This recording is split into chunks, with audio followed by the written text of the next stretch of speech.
Hi friends, welcome to Study Buddy. So இன்னைக்கு chapter 25 Acts and Policies பார்க்கலாம். இந்த chapterல ஃபுல்லாவே இந்தியன் கவர்மெண்ட் என்விரான்மெண்ட் ரிலேட்டடா என்னென்ன ஆக்ட்ஸ் பாலிசிஸ்லாம் கொண்டு வந்திருக்காங்க அப்படிங்கறத பார்க்க போறோம். ஸோ மொத்தம் ஒரு 18 ஆக்ட்ஸும் பாலிசியும் கொடுத்துருக்காங்க மொத்தமா. என்னென்ன அப்படிங்கறத ஒவ்வொன்றா பார்ப்போம். ஃபர்ஸ்ட் என்ன அப்படின்னு பார்த்தோம்னா wild life protection act of 1972.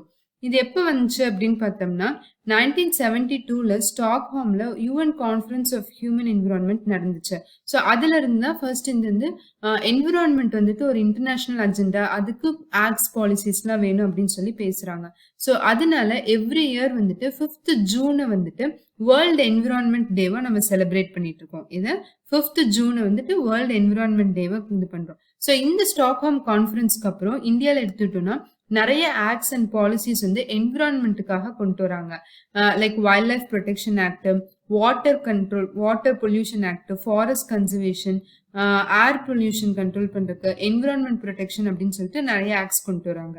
இப்போ நம்ம இந்தியாவோட கான்ஸ்டியூஷன் எடுத்துக்கிட்டோம்னாவே கான்ஸ்டியூஷன்லயே நம்ம வந்து இந்தியாவில் என்ன சொல்லியிருக்காங்கன்னா 2 ஆர்டிக்கல் வந்து மென்ஷன் பண்ணியிருக்காங்க என்விரான்மெண்ட் பத்தி ரிலேட் பண்ணது. ஸோ என்ன அப்படின்னா ஆர்டிகல் 48A ஆர்டிகல் 51A கொடுத்திருக்காங்க. ஸோ ஆர்டிகல் 48A என்ன சொல்றாங்க அப்படின்னா the state shall endeavor to protect and improve the environment. State வந்துட்டு அதாவது கவர்மெண்ட் மெஷர் எடுத்து என்விரான்மெண்ட்டை ப்ரொடெக்ட் பண்ணி இம்ப்ரூவ் பண்ணணும். எதுக்கு? ஃபாரஸ்டையும் வைல்ட் லைஃபையும் சேஃப்கார்ட் பண்ணணும். இது வந்து ஆர்டிகல் 48A கொடுத்த கான்ஸ்டியூஷனல் ப்ரொவிஷன். இன்னொரு கான்ஸ்டியூஷனல் ப்ரொவிஷன் வந்து ஆர்டிகல் 51A சொல்லியிருக்காங்க. என்னன்னா it shall be duty of every citizen of India to protect and improve the natural environment. இந்தியாவில் இருக்க ஒவ்வொரு குடிமகனோட டியூட்டி என்னன்னா நம்ம என்விரான்மெண்ட் வந்து ப்ரொடெக்ட் பண்ணி இம்ப்ரூவ் பண்ணணும். அதாவது forest, lakhs, reverse, wild life இது எல்லாத்தையுமே வந்து என்விரான்மெண்ட்டை நம்ம ப்ரொடெக்ட் பண்றது இந்திய குடிமகன் ஒவ்வொருத்தரோட கடமை அப்படின்னு சொல்லியிருக்காங்க. ஸோ இதுதான் இந்தியன் கான்ஸ்டியூஷன்ல கொடுத்துருக்க constitutional provision. Wild life protection act வந்து ப்ரொடெக்ஷன் ஆக்ட் 1972ல வந்து கொண்டு வராங்க இந்தியாவில். அதுக்கு முன்னாடி வரைக்கும் பார்த்தோம் அப்படின்னா ஃபாரஸ்ட் அப்படிங்கிற சப்ஜெக்ட் வந்துட்டு ஸ்டேட் சப்ஜெக்டா தான் இருந்தது. 7th ஷெட்யூல் லிஸ்ட் 2ல 7th ஷெட்யூல்ல இருந்துச்சு. அதுக்கப்புறம் இந்த wild life protection act of 1972க்கு அப்புறம் தான் என்விரான்மெண்ட் அந்த ஃபாரஸ்ட் அப்படிங்கறது வந்துட்டு சென்ட்ரல் கவர்மெண்ட்டுக்கு சப்ஜெக்டா மாத்திடுறாங்க. ஸோ இந்த வைல்ட் லைஃப் ப்ரொடெக்ஷன் ஆக்ட் பொறுத்த வரைக்கும் பார்த்தோம் அப்படின்னா இதை வந்துட்டு வைல்ட் லைஃப் வந்து ப்ரொடெக்ட் பண்ணி மேனேஜ் பண்றதுக்கான பேசிக் இது வந்து 1972ல கொண்டு வந்தாங்க. அதுக்கப்புறம் சப்சிக்வெண்டா 1982, 86, 1991, 93, அப்புறம் 2002, 2003, 2006 வரைக்கும் 2003 இல்ல 2006ல அமெண்ட் பண்ணாங்க. மறுபடியும் 2013லயே ஒரு பில் அமெண்ட்மெண்ட் பில் கொண்டு வந்தாங்க. பட் இன்னும் அது பாஸ் ஆகல. ஸோ 2002, 2006 நிறைய இது வந்து இந்த ஆக்ட் வந்து எஃபெக்டிவா இம்ப்ளிமெண்ட் பண்ணுங்கிறதுக்காக அமெண்ட்மெண்ட்ஸ் பண்ணினாங்க. சரி, எதுக்காக இந்த ஆக்ட் வந்து பாஸ் பண்ணாங்க 1972ல அப்படின்னு வந்து ரீசன்ஸ் என்ன சொல்றாங்கன்னா இந்தியாவோட வைல்ட் அனிமல்ஸ் அண்ட் பேர்ட்ஸ் வந்துட்டு ரொம்ப ரிச்சா இருக்கு அப்படிங்கிறது நமக்கு தெரியும். பட் அது எல்லாமே டிக்ளைன் ஆயிட்டே இருந்ததுனாலதான் இந்த ஆக்ட் வந்து கொண்டு வரணும் அப்படின்னு கொண்டு வந்தாங்க. இது ஒன் ஆஃப் த ரீசன்ஸ். இன்னொரு ரீசன்ஸ் என்ன அப்படின்னு பார்த்தோம்னா 1935ல wild birds and animals protection act அப்படின்னு சொல்லி இண்டிபெண்டன்ஸுக்கு முன்னாடியே 1935ல ஒரு ஆக்ட் கொண்டு வந்தாங்க. பட் அந்த ஆக்ட் எடுத்துக்கிட்டோம் அப்படின்னா அது ஃபர்ஸ்ட் வந்து அவுடேட் ஆயிடுச்சு. அந்த என்விரான்மெண்ட் ப்ரொடெக்ட் பண்றதுக்கான தேவையான இது அதுல இல்ல. செகண்ட் வந்து இது வந்து எப்படி இருந்துச்சு அப்படின்னா வைல்டு அனிமல்ஸ் அண்ட் பேர்ட்ஸ் வந்து ஹண்டிங் பண்ணக்கூடாது அப்படிங்கிற கான்செப்ட்ல மட்டும்தான் இந்த ஆக்ட்ல ப்ரொவிஷன்ஸ் இருந்துச்சு. பட் என்விரான்மெண்ட்டை ப்ரொடெக்ட் பண்ணும், ஒருவேளை ஹண்டிங் பண்ணிட்டாங்க, என்விரான்மெண்ட்ல டீக்ரேட் ஆயிடுச்சு ஏதாச்சும் ஒரு ஆக்டிவிட்டினா அதை எப்படி சரி செய்யறது, அதுக்கு எப்படி வந்து அவங்கள அக்கௌண்டபிள் ஆக்கி அதை ரெஸ்பான்சிபிளா அவங்களை எப்படி அதை திருப்பி சரி பண்ண வைக்கலாம் அப்படிங்கிற மாதிரி ஆஸ்பெக்ட்ஸ் எல்லாம் இந்த ஆக்ட்ல இல்ல. சோ இதெல்லாத்தையும் கொண்டு வரணும் அப்படிங்கிறதுக்காக தான் நம்ம 1972ல ஒரு ஆக்ட வந்து கொண்டு வந்துரும். சரி, இப்போ இந்த ஆக்ட் இதான் முக்கியமான டாபிக் இதுல. சோ இந்த ஆக்டோட ஃபீச்சர்ஸ் என்னென்ன ப்ரொவிஷன் சொல்லியிருக்காங்க அப்படிங்கிறத பார்ப்போம்.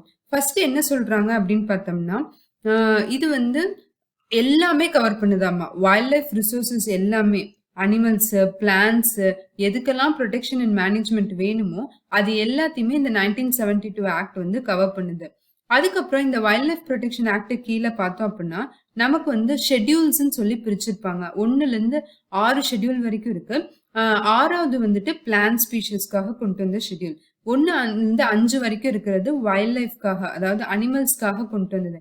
என்ன அப்படின்னு பார்த்தோம்னா இந்த ஷெட்யூல்ஸுக்கு கீழே அனிமல்ஸையும் பிளான்ட்ஸையும் வந்து பிரிச்சிருப்பாங்க. ஸோ 1 to 5ல அனிமல்ஸ் இருக்கு இல்லையா, இந்த ஒவ்வொரு ஷெட்யூலுக்கும் வந்துட்டு வேரிங் டிகிரி ஆஃப் ப்ரொடெக்ஷன் இருக்கும். ஸோ ஷெட்யூல் 1ல இருக்கிற அனிமல்ஸ்க்கு வந்து இந்த மாதிரி ப்ரொடெக்ஷன். இப்போ ஷெட்யூல் 6ல இருக்கு அப்படின்னா அந்த ஷெட்யூல் 5ல இருக்கு அப்படின்னா அதுக்கு வந்து high level of protection. Schedule 1னா இந்த மாதிரி ஒரு குறிப்பிட்ட ப்ரொடெக்ஷன் அப்படின்னு சொல்லி கொடுத்துருப்பாங்க. அதே மாதிரி பிளான்ட் ஸ்பீஷஸ்க்கும் ஷெட்யூல் 6ல கொடுத்துருக்கிறதுக்கு ப்ரொடெக்ஷன் இருக்கு அப்படின்னு சொல்றாங்க. இது வந்துட்டு 1991 அமெண்ட்மெண்ட் ஆக்ட் மூலமா தான் இந்த ஷெட்யூல்ஸ் எல்லாம் வந்திருக்கு.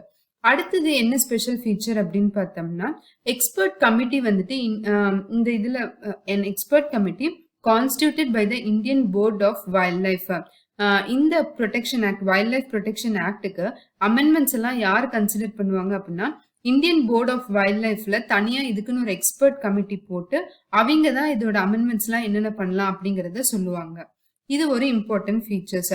அடுத்தது என்ன அப்படின்னு பார்த்தோம்னா 1991 அமெண்ட்மெண்ட்ல ஆல்மோஸ்ட் ஸ்டேட் கவர்மெண்ட்டுக்கு ஃபாரஸ்ட்ல இருந்த பவர்ஸ் எல்லாமே ரிமூவ் பண்ணிட்டு இப்போ வந்து எல்லாமே சென்ட்ரல் கவர்மெண்ட் கிட்ட தான் பவர்ஸ் இருக்கு. ஸ்டேட் கவர்மெண்ட்ஸ் வந்துட்டு எந்த அனிமலையும் வேர்மின் அப்படின்னு கூட சொல்ல முடியாது, எல்லாமே சென்ட்ரல் கவர்மெண்ட் மட்டும்தான் சொல்லுவாங்க. அது மட்டும் இல்லாம 5 கிலோமீட்டர்ஸ் ரேடியஸ்க்கு இருக்கிற நேஷனல் பார்க் சாங்சுரி வந்துட்டு கண்டிப்பா லைஃப் ஸ்டாக் இம்யூனைசேஷன் இருக்கணும் அப்படின்னு சொல்றாங்க. ஸோ இதெல்லாம் தான் special features of wild life protection act.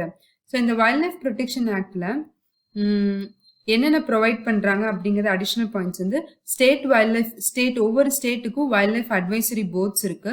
Hunting wild animals and பேர்ட்ஸுக்கு வந்து ரெகுலேஷன்ஸ் கொண்டு வந்திருக்காங்க. Sanctuaries and national parks establish பண்ணலாம்.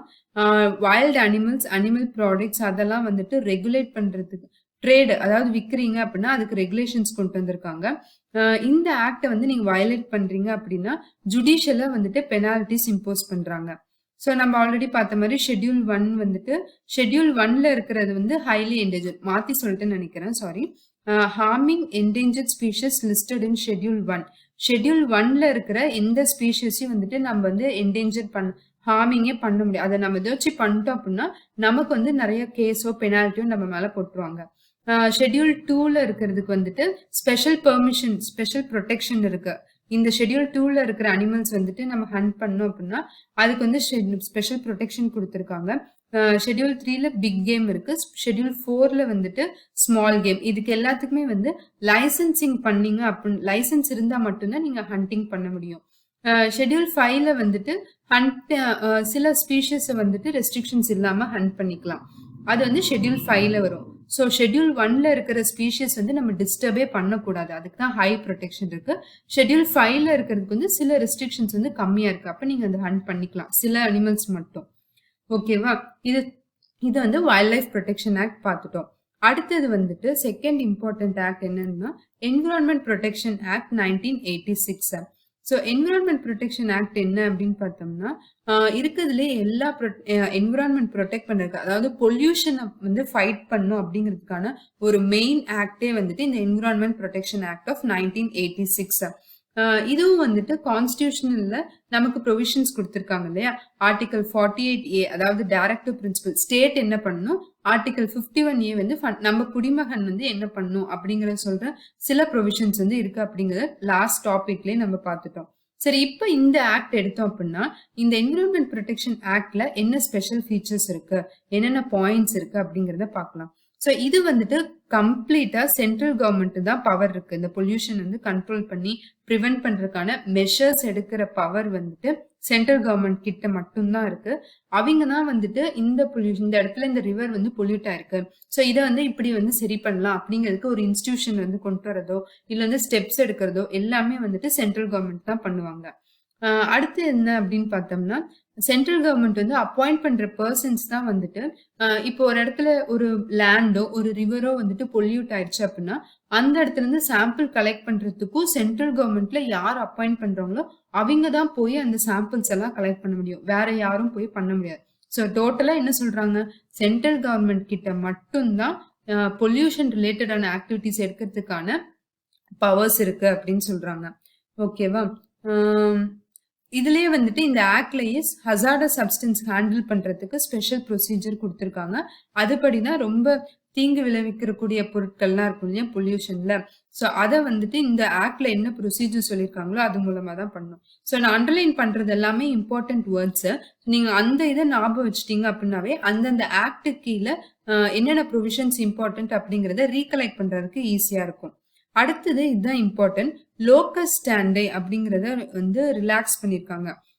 தளர்த்தி இருக்காங்க அப்படின்னு சொல்லலாம். லோக்கஸ் ஸ்டாண்டை அப்படின்னா என்னன்னா, இப்போ ஒரு ஒரு ஆர்கனைசேஷனோ ஒரு இண்டிவிஜுவல் பர்சனோ வந்துட்டு இந்த என்விரான்மெண்ட் ப்ரொடெக்ஷன் ஆக்ட வந்துட்டு மீறுறாங்க இல்ல வயலேட் பண்றாங்க அப்படின்னு வச்சுக்கலாம்.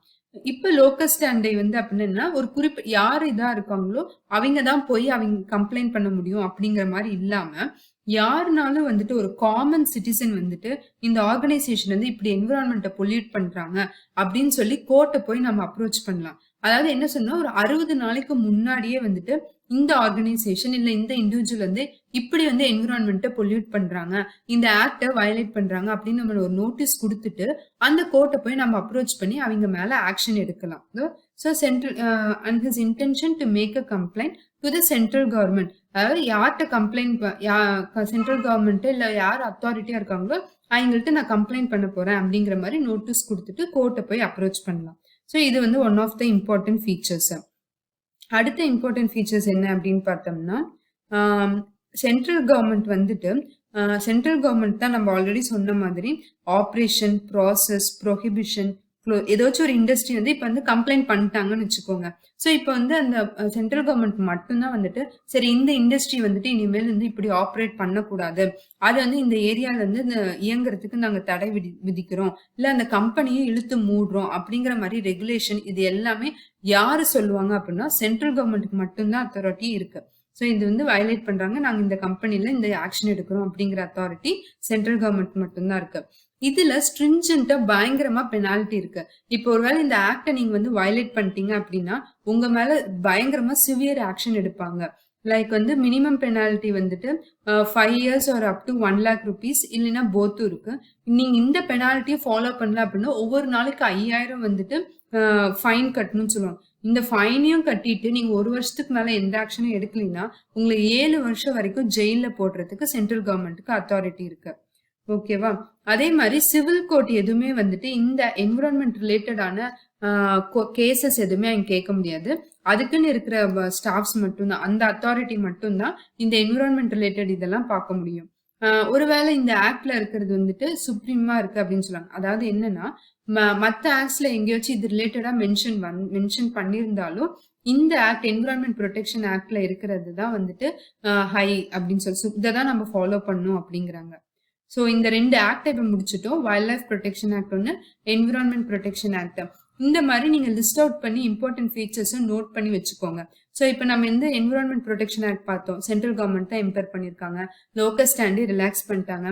சென்ட்ரல் கவர்மெண்ட் தான் வந்து ஆப்ரேஷன், ப்ரொஹிபிட், க்ளோஷருக்கு டைரக்ஷன் கொடுக்க முடியும். ஸ்ட்ரிஞ்சன்ட் பெனாலிட்டி இருக்கு, சிவில் கோர்ட்ஸ் எல்லாம் டிபார் பண்ணிருக்காங்க. ஸோ இந்த மாதிரி 2 to 3 வேர்ட்ஸ்ல வந்துட்டு நீங்க அந்த இம்பார்ட்டன்ட் ஃபீச்சர்ஸை லிஸ்ட் அவுட் பண்ணி வச்சுக்கிட்டீங்கன்னா ஸோ நாளைக்கு இந்த யூனிட் எடுத்தாவே சரி இதெல்லாம் தான் ஆக்ட்ஸ் இந்த இயர்ல பாஸ் பண்ணாங்க, என்னென்ன இம்பார்ட்டன்ட் ஃபீச்சர்ஸ் அப்படிங்கறத நீங்க ரீகலெக்ட் பண்ணிட்டே இருக்கும்போது திருப்பி இதை பார்க்கும்போது சின்ன சின்ன மைன்யூட் டீடைல்ஸ் அப்பப்ப நீங்க ஆட் பண்ணிட்டே வந்து ஞாபகம் வச்சிட்டீங்க அப்படின்னா உங்களுக்கு ரிவைஸ் பண்றதுக்கு ஈஸியா இருக்கும்.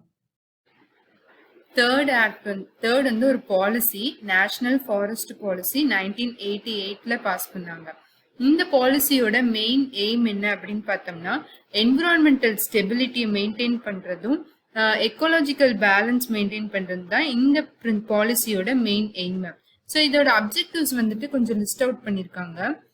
நேச்சுரல் ஹெரிட்டேஜ் ஆஃப் த கண்ட்ரியை வந்து கன்சர்வ் பண்றது, ஃபாரஸ்டோட வெரைட்டி ஆஃப் ஃப்ளோரா அண்ட் ஃபவுனாவை வந்துட்டு ப்ரிசர்வ் பண்றது, அது இல்லாம சாயில் எரோஷன் செக் பண்றது, கேட்ச்மெண்ட் ஏரியாஸ் வந்து மண் அரிச்சிட்டு போகாம இருக்கிறது பாத்துக்கிறது, சாண்ட் டியூன்ஸ் டெசர்ட் இருக்கு இல்லையா, ராஜஸ்தான் டெசர்ட், கோஸ்டல் ட்ராக்லாம் வந்துட்டு அது வந்து அது வந்து அஃபெக்ட் ஆகாம பாத்துக்கிறது, அப்புறம் ஃபாரஸ்ட் ட்ரீ கவர் சப்ஸ்டான்ஷியலா இன்க்ரீஸ் பண்றது, productivity of the forest increase பண்றது, ஃபாரஸ்ட் ப்ரொடியூஸை வந்துட்டு யூட்டிலைஸ் பண்றது, எஃபிஷியண்டா யூட்டிலைஸ் பண்றத பீப்புள் கிட்ட என்கரேஜ் பண்றது, இதெல்லாம் தான் இதோட அப்ஜெக்டிவ்ஸ் அந்த பாலிசி 1988ல பாஸ் பண்ணப்ப சொன்னாங்க. சரி, இப்ப இதுல எதெல்லாம் அச்சீவ் பண்ணிருக்காங்க அப்படின்னு பார்த்தோம்னா, ஃபர்ஸ்ட் ஒன் வந்துட்டு forest or tree cover increase பண்ணிருக்காங்க, சப்ஸ்டான்ஷியலா இன்க்ரீஸ் பண்ணிட்டாங்க. அடுத்தது வந்து லோக்கல் கம்யூனிட்டிஸ் வந்து இன்வால்வ் பண்ணணும்னு சொல்லியிருந்தாங்க இல்லையா. ஸோ லோக்கல் கம்யூனிட்டியை வந்துட்டு ப்ரொடெக்ஷன், கன்சர்வேஷன் அண்ட் மேனேஜ்மெண்ட்க்கு இன்வால்வ் பண்ணியிருக்காங்க. அடுத்தது இந்த லோக்கல் கம்யூனிட்டியோட ரெக்குவயர்மெண்ட்ஸ், அவங்க தேவைகள்லாம் இருக்கு இல்லையா, fuel, would, fodder, minor forest produce, இதெல்லாம் வந்துட்டு ரூரல் அண்ட் ட்ரைபல் பாப்புலேஷனோட ரெக்குவயர்மெண்ட்டை மீட் பண்ணிட்டாங்க. ஸோ இது வந்து செகண்ட். அடுத்தது வந்து தேர்டு. இந்த பாலிசியில என்னென்ன அச்சீவ் பண்ணிருக்காங்கன்னு சொல்லியிருக்காங்க. அடுத்தது ரெண்டு என்ன அப்படின்னு பார்த்தோம்னா, biological diversity and genetic resources of the country வந்து கன்சர்வ் பண்ணிருக்காங்க. எப்படின்னா எக்ஸிட்டிவ் அண்ட் இன்சிட்டிவ். எக்ஸிட்டிவ் அப்படின்னா அந்த சைட்டை விட்டு வெளியே கொண்டு போய் ப்ரிசர்வ் பண்றது, இல்ல இன்சிட்டிவ் அப்படின்னா அந்த சைட்லயே கன்சர்வேஷன் மெஷர்ஸ் பண்றது இன்சிட்டிவ். ஸோ இது வந்து ஃபோர்த் அச்சீவ்மெண்ட். ஃபிஃப்த் என்ன சொல்றாங்க அப்படின்னு சொல்லி பார்த்தா, maintenance of environment and ecological stability வந்துட்டு சிக்னிஃபிகண்டா கான்ட்ரிபியூட் பண்ணிருக்காங்க அப்படின்னு சொல்றாங்க. ஸோ இந்த பாலிசி கீழே இதெல்லாம் அச்சீவ் பண்ணிருக்காங்க. 5 மெயினா அச்சீவ் பண்ணாங்க. என்னன்னா, ஃபாரஸ்ட் கவர் இன்க்ரீஸ் பண்ணிட்டாங்க, அடுத்தது லோக்கல் கம்யூனிட்டி இன்வால்வ் பண்ணிட்டாங்க, அவங்களோட ரெக்குவயர்மெண்ட்ஸையும் மீட் பண்ணிட்டாங்க, பயாலஜிக்கல் டைவர்சிட்டி வந்துட்டு கன்சர்வ் பண்ணிருக்காங்க இன்ஸ்டிடியூட் அண்ட் எக்ஸிட்டிவ் மூலமா, அது இல்லாம என்விரான்மெண்ட் பேலன்ஸ் அண்ட் ஸ்டெபிலிட்டியை மெயின்டைன் பண்ணிருக்காங்க.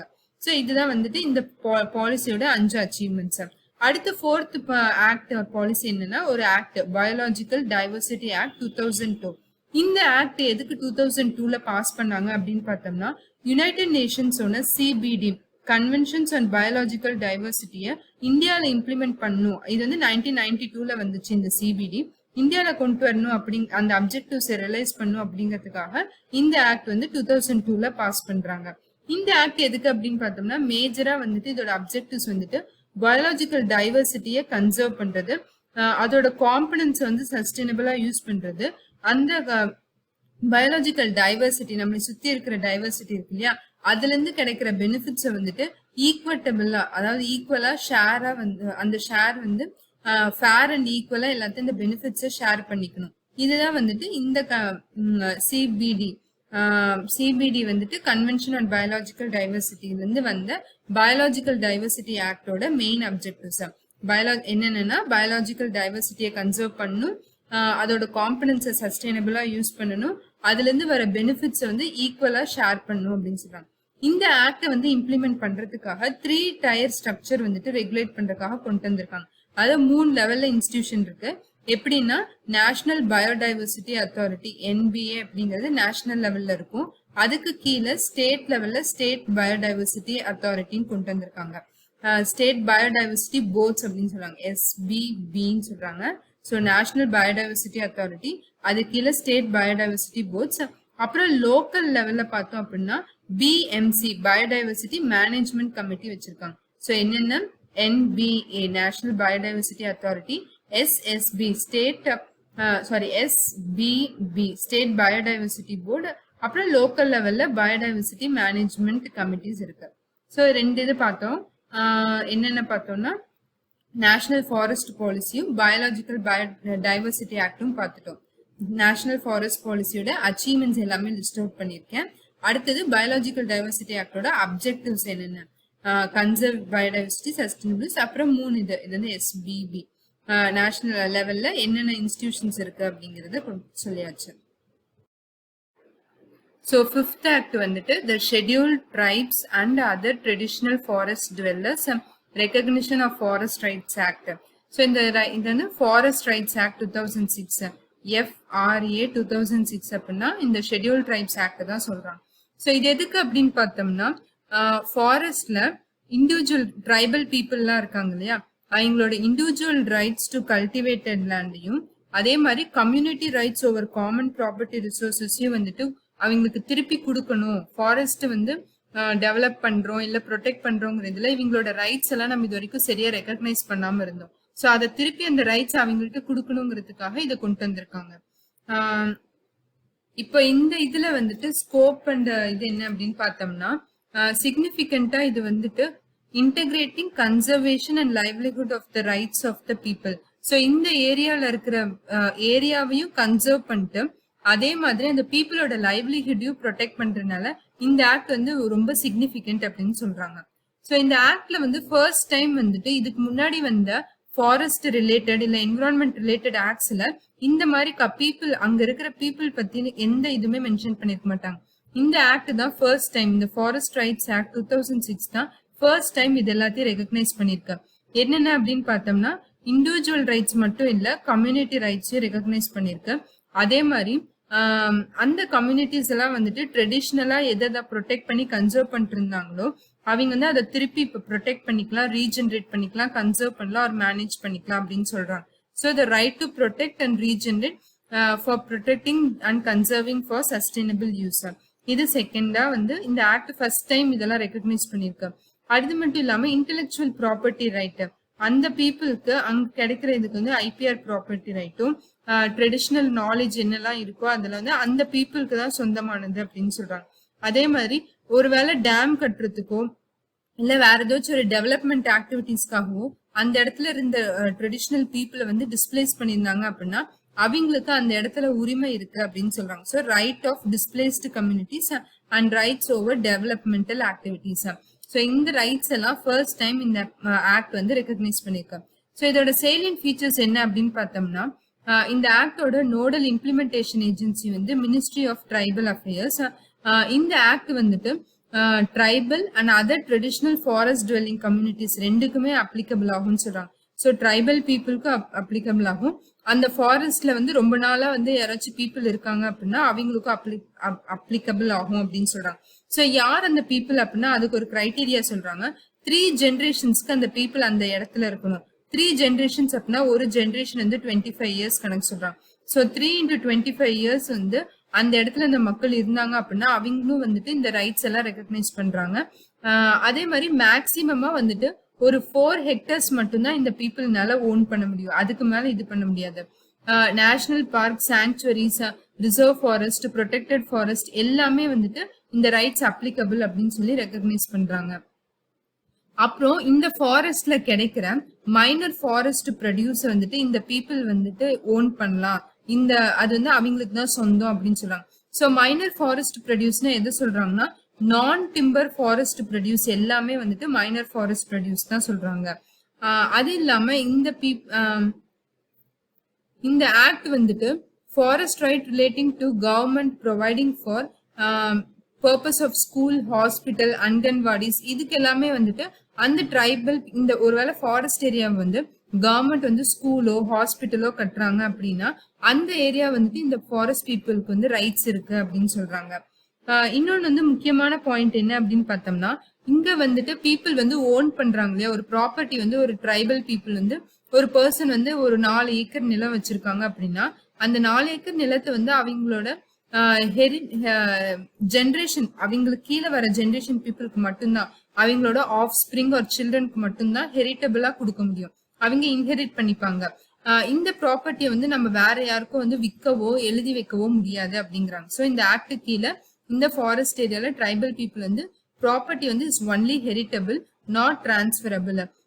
இது வந்து name of both the spouses பேர்ல இந்த ப்ராப்பர்ட்டி இருக்குமாமா. ஒருவேளை டைரக்டா அவங்களுக்கு வந்துட்டு ஆஃப் ஸ்பிரிங்ஸ் இல்லை அப்படின்னா அவங்களோட நெக்ஸ்ட் ரிலேஷனுக்கு வந்து இந்த ப்ராப்பர்ட்டி போகும் அப்படின்னு சொல்றாங்க.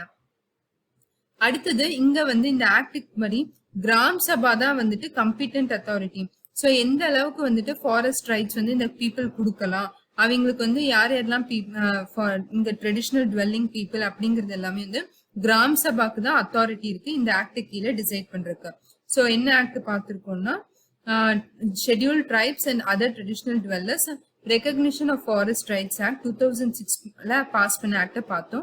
So individual rights to cultivated லேண்டும் கம்யூனிட்டி ரைட்ஸ் டு காமன் ப்ராப்பர்ட்டியும் இந்த ஆக்ட் ரெகக்னைஸ் பண்ணுது. அந்த பீப்புளுக்கு இன்டெலெக்சுவல் ப்ராப்பர்ட்டி ரைட்ஸ் கொடுக்குறாங்க.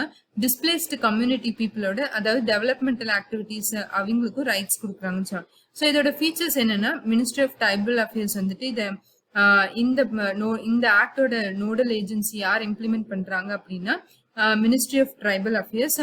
அப்புறம் ட்ரைபல் பீப்புள் மட்டும் இல்லாம அதர் டுவெல்லர்ஸ் அதாவது 3 ஜென்ரேஷனுக்கு இருந்த பீப்புள், ஜென்ரேஷன் அப்படின்னா 25 இயர்ஸ் சொல்றாங்க, maximum 4 hectares. Minor forest produce, அதாவது நான் டிம்பர் ப்ரொடியூஸ் எல்லாமே இந்த பீப்புள் வந்து என்ஜாய் பண்ணிக்கலாம். அண்ட் இவங்க வச்சிருக்க ப்ராப்பர்ட்டி வந்துட்டு it is heritable but not transferable. அப்புறம் கிராம் சபா தான் கம்பீட்டட் அத்தாரிட்டின்னு சொல்றாங்க. ஸோ இந்த மாதிரி சம்மரைஸ் பண்ணி நோட் பண்ணி வச்சுக்கோங்க. ஸோ இதை பார்த்தாவே உங்களுக்கு அது ஈஸியா ரிவைஸ் பண்றதுக்கு நல்லா இருக்கும். ஸோ அடுத்த இது என்ன அப்படின்னு பார்த்தோம்னா கிரீன் ஹைவேஸ் பாலிசி.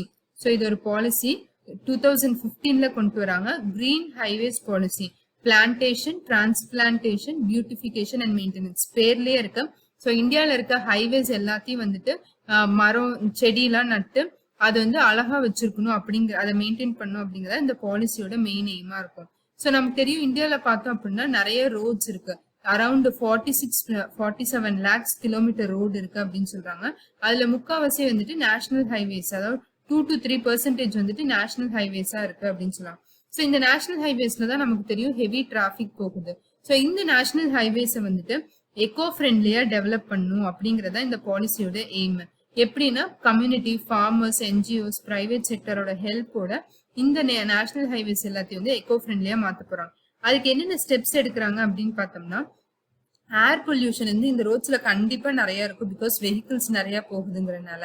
ஸோ இதனால வந்துட்டு இங்க வந்து ட்ரீஸ், ஷ்ரப்ஸ் எல்லாம் வச்சோம் அப்படின்னா அது வந்து சிங்கா ஆக்ட் ஆகி இந்த ஏர் பொல்யூட்டன்ஸ் எல்லாம் அரெஸ்ட் பண்ணும் அப்படிங்கறதுனால ஸோ இந்த ட்ரீஸ் அண்ட் ஷ்ரப்ஸ் வந்து பிளான் பண்ணும் அப்படின்னு சொல்லுவாங்க. அது மட்டும் இல்லாம சாயில் எரோஷனையும் வந்துட்டு இது அப்ஸ்ட்ரக்ட் பண்ணி சாயில ஹோல்டு பண்ணும் அப்படிங்கறது நமக்கு தெரியும். ஸோ பிளான்ஸ் வந்துட்டு ஹைவே மீடியன் இருக்கும் இல்லையா, ஸோ இந்த பக்கம் இப்படி போறோம் இப்படி வரோம் அப்படின்னா ஹைவே மீடியன்ல வந்துட்டு பிளான்ஸ் வந்து நட்டு வைக்கணும் அப்படின்னு சொல்றாங்க. இதனால இன்னொரு யூஸும் இருக்கு. ஸோ இப்படி இருந்து நைட் டைம்ல வெஹிக்கிள் வந்துச்சு அப்படின்னா ஆப்போசிட்ல இருந்து வர வெஹிக்கிளோட கிளார் வந்து இந்த பக்கம் வரவங்களுக்கு கம்மியாயிரும், பிகாஸ் இந்த இடத்துல நடுவுல பிளான்ஸ் இருக்கனால அதை அப்ஸ்ட்ரக்ட் பண்ணிரும் அப்படின்னு சொல்றாங்க. அது இல்லாம கம்யூனிட்டி பீப்புள் டைரக்டா இன்வால்வ் பண்றதுனால எம்ப்ளாய்மெண்ட்டும் லோக்கல் அந்த இடத்துல வந்து ஜென்ரேட் பண்ண முடியும் அப்படின்னு சொல்றாங்க. ஸோ பிளான்ட் ஸ்பீஷஸும் வந்துட்டு அந்த ரீஜனுக்கு ஸ்பெசிஃபிக்கா அந்த ரீஜன்ல இருக்க பிளான்ட்டை வந்து நட்டா நம்ம வந்து அதை அதையும் வந்து ப்ரொடெக்ட் பண்ண மாதிரி இருக்கும் அப்படின்னு சொல்றாங்க. ஸோ 1% இப்போ வந்து ஒரு நேஷனல் ஹைவே பில்ட் பண்றதுக்கு ஒரு ப்ராஜெக்ட் வருது அப்படின்னா அதுல 1% ஆஃப் த காஸ்ட் வந்துட்டு இந்த மாதிரி ரோடு மெயின்டெனன்ஸ்க்காக வச்சிடணும் அப்படின்னு சொல்றாங்க. ஸோ அப்படி பார்த்தோம்னா ஒரு 1000 கோடி வந்து ஒவ்வொரு வருஷமும் இந்த பர்பஸ்க்காக யூஸ் ஆகுது அப்படின்னு சொல்றாங்க. அது மட்டும் இல்லாம இந்த பிளான்டேஷன் பிளான் பண்றதோட ஸ்டேட்டஸ் வந்துட்டு மெயின்டைன் பண்றதுக்காக இஸ்ரோவோட புவனும் ககன் சேட்டலைட் சிஸ்டம்ஸும் யூஸ் பண்றாங்க. இந்த ககன் அண்ட் புவன்னா என்ன அப்படின்னு சொல்லிட்டேன். ககன் என்ன அப்படின்னா GPS aided Jio augmented navigation satellite system தான் வந்துட்டு ககன் அப்படின்னு சொல்றோம். இது வந்துட்டு ஜிபிஎஸ்க்கு ஒரு சப்ஸ்டியூட்டா இந்தியால கொண்டு வந்திருக்காங்க. ஏரியா வந்து bay of Bengal, south east Asian, middle east இந்த ஏரியாஸ் வந்து அப் டு ஆப்பிரிக்கா வரைக்கும் இந்த ககன் சிஸ்டம் கவர் பண்ணுது. ஸோ இதோட ஹெல்ப்பையும் புவன் வந்துட்டு இட் இஸ் ஜியோ போர்ட்டல் அப்படின்னு சொன்னாங்க. எதுக்குன்னா ஜியோஸ்பேஷியல் டேட்டா, இந்த ஏரியால இருக்கிற டேட்டா, சர்வீசஸ் அதெல்லாம் வந்துட்டு இந்த ஜியோ போர்ட்டல்ல வந்து அப்லோட் பண்ணிருப்பாங்க. ஸோ இந்த 2 ஹெல்ப்பை வச்சும் நேஷனல் ஹைவேஸ்ல வந்துட்டு பிளான் பண்றது, அந்த பிளான்டேஷன் வந்து எப்படி இருக்கு அப்படிங்கறத மானிட்டர் பண்றதுக்கு யூஸ் பண்ண போறாங்களாமா. ஸோ இது என்ன பார்த்தோம்னா இப்ப பார்த்த பாலிசி என்னது, ஆக்ட் வந்து green highways plantation, transplantation, beautification and maintenance act. இது எதுக்கு அப்படின்னா நேஷனல் ஹைவேஸ்ல வந்துட்டு ரோட்ஸ்ல ட்ரீஸ் வந்து பிளான்ட் பண்ண போறாங்க. எதுக்குன்னா பொல்யூஷன் ரெடியூஸ் பண்றதுக்கு, சாயில் எரோஷன், அதே மாதிரி கிளார் ஆஃப் ஆன்கமிங் வெஹிக்கிள்ஸும் கம்மியாகுது. And it is monitored by ISRO's Gagan and Bhuvan system வச்சு இதை மானிட்டர் பண்ண போறாங்க. 7th பாலிசி வந்துட்டு chemical safety. So chemical safety கீழே கவர்மெண்ட் வந்துட்டு 2 ரூல்ஸ் வந்து நோட்டிஃபை பண்ணியிருக்காங்க. Manufacture, storage and import of hazardous chemical rules 1989 ஒன்று, கெமிக்கல் ஆக்சிடென்ட்ஸ் ரூல்ஸ் ஆஃப் 1996. இது 2 தான் வந்துட்டு கெமிக்கல் சேஃப்டி இந்தியாவில் வந்துட்டு என்ஷூர் பண்றதுக்கு இருக்கிற ரூல்ஸ். என்ன அப்படின்னு பார்த்தோம்னா இந்த ரூல்ஸ் வந்துட்டு எந்த ஏரியா இல்ல ஏதாச்சும் ஒரு இண்டஸ்ட்ரி வந்துட்டு ஹசார்டஸ் யூனிட்டா இருக்கு அப்படின்னா அதை மேஜர் ஆக்சிடென்ட் ஹசார்ட் யூனிட் அப்படின்னு சொல்லி பிரிச்சு வச்சிருக்காங்க. ஸோ இந்த யூனிட்ஸ்க்கு எல்லாமே வந்துட்டு எமர்ஜென்சி பிளான் கண்டிப்பா இருக்கணும். ஒருவேளை ஏதாச்சும் லீக்கேஜோ இல்ல வந்துட்டு ஏதாச்சும் ஒரு ஆக்சிடென்ட்டோ நடக்குது அப்படின்னா அதை ஹேண்டில் பண்றதுக்கு எமர்ஜென்சி பிளான் இந்த யூனிட்ஸ் எல்லாம் கண்டிப்பா வச்சிருக்கணும்னு சொல்றாங்க. ஸோ டோட்டலா வந்துட்டு இந்தியாவில பார்த்தோம் அப்படின்னா 1861 மேஜர் ஆக்சிடென்ட் ஹசார்ட் யூனிட்ஸ் கண்ட்ரில இருக்கு. அடுத்தது ஒரு இம்பார்ட்டன்டான ஒரு ரெகுலேஷன் பார்க்க போறோம். Coastal regulation zone CRZ. இது வந்துட்டு பார்த்தோம் அப்படின்னா 1991ல வந்துட்டு ஃபர்ஸ்ட் வந்து இந்தியாவில் இந்த ரெகுலேஷன் நோட்டிஃபிகேஷனை கொண்டு வந்தாங்க. அதுக்கப்புறம் 2011ல மறுபடியும் ஒரு நோட்டிஃபிகேஷன் புதுசாக வந்துச்சு. மறுபடியும் 2018லயே ஒரு நோட்டிஃபிகேஷன் வருது. ஸோ இதில் வந்துட்டு ஃபர்ஸ்ட் 1991 கொடுத்துட்டு அதுக்கப்புறம் 2011ல என்னென்ன புதுசாக ஆட் பண்ணியிருக்காங்களோ அதோட சிக்னிஃபிகண்ட் நியூ ப்ரொவிஷன்ஸை கொடுத்துருக்காங்க. ஸோ அப்புறம் அதுக்கப்புறம் 2018 வந்து இதில் கொடுக்கல. அதனால நான் தனியாக நோட்ஸ் எடுத்திருக்கேன், அதில் பார்ப்போம். ஸோ ஃபர்ஸ்ட் இந்தியாவில் பார்த்தோம் அப்படின்னா மோர் தென் 7,000 கிலோமீட்டர் ஆஃப் கோஸ்டல் லைன்ஸ் இருக்கு அப்படிங்கிற டேட்டா நமக்கு கொடுத்துருக்காங்க. ஸோ அப்போ இந்தியா வந்துட்டு ஆல்மோஸ்ட் வேர்ல்டில் வந்துட்டு எடுத்துக்கிட்டோம்னா 20th கண்ட்ரியா இருக்காம லாங்கஸ்ட் கோஸ்ட் லைன்ல. ஸோ இதெல்லாம் வந்து சும்மா ஒரு ஃபேக்ட்ஸ் மாதிரி நீங்க மெயின்ஸ் ஆன்சர் ரைட்டிங் அப்போ யூஸ் பண்ணிக்கலாம், இன்ட்ரோடக்ஷன் அந்த மாதிரி இதுக்கெல்லாம். அடுத்தது வந்துட்டு 1991ல நம்ம ஆல்ரெடி சொன்ன மாதிரி கவர்மெண்ட் ஆஃப் இந்தியா வந்துட்டு CRZ வந்து ஃபர்ஸ்ட் இஷ்யூ பண்ணாங்க. Under environmental protection act of 1986 கீழே தான் இந்த CRZ நோட்டிஃபிகேஷன் இஷ்யூ பண்ணாங்க. யாருன்னா ministry of environment and forest.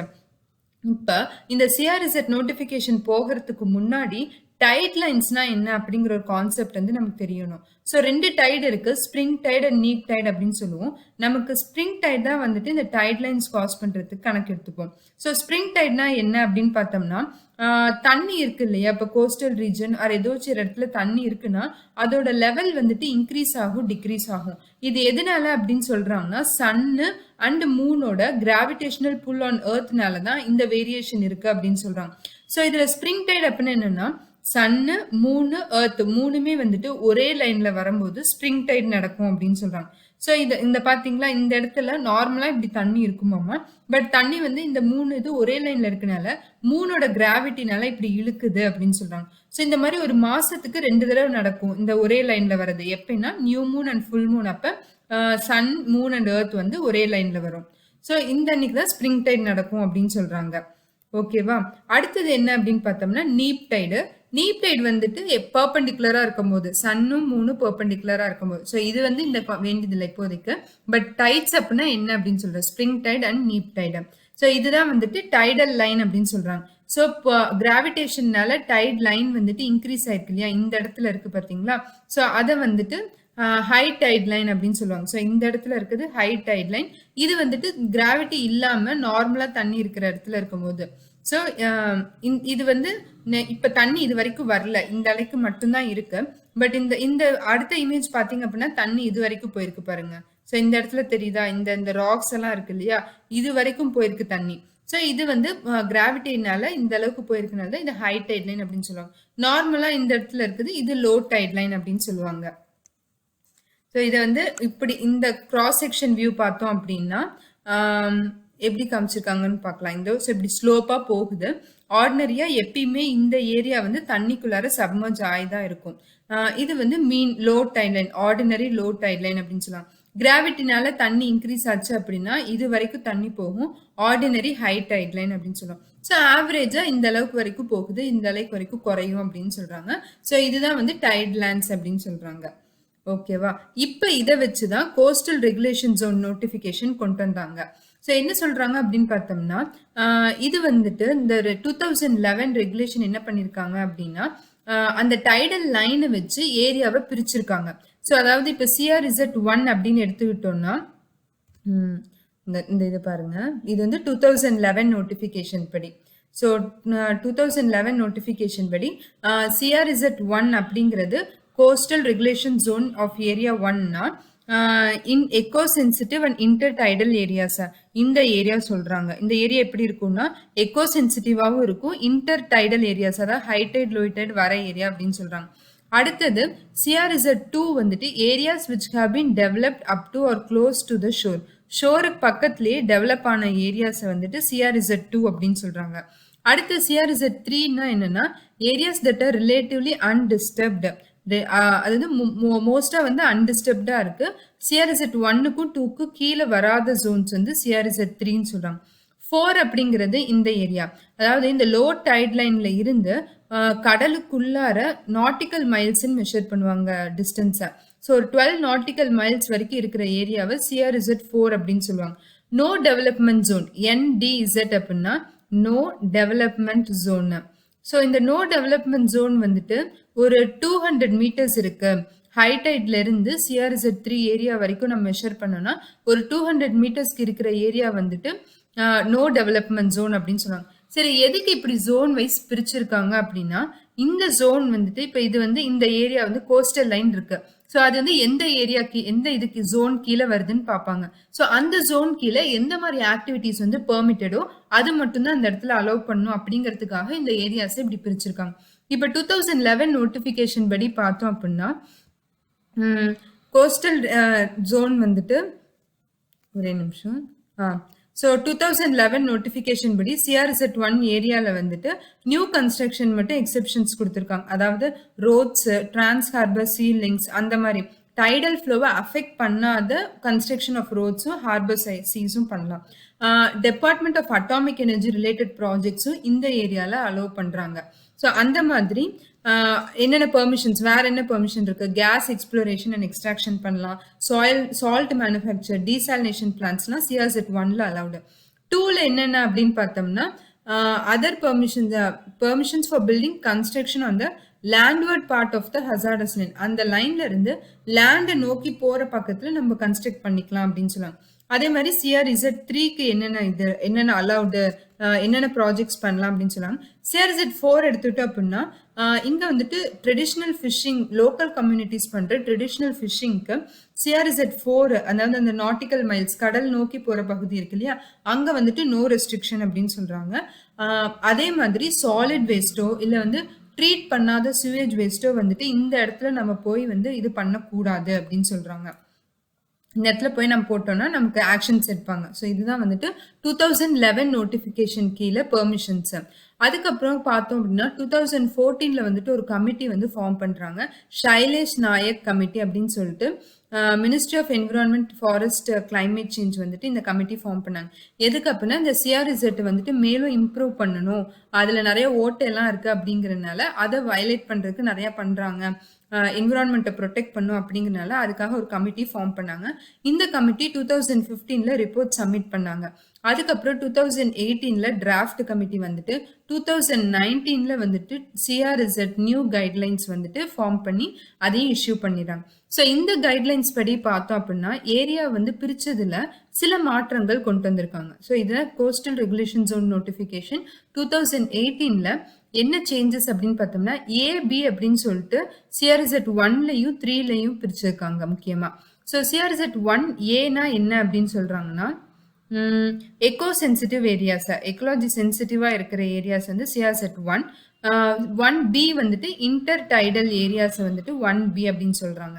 அடுத்தது 2 வந்து அதே தான், நம்ம இது 2011 நோட்டிஃபிகேஷன்ல பார்த்தோம் இல்லையா, அந்த 2 வந்து அப்படியே தான் இருக்கு. ஸோ இந்த area development close to the sure.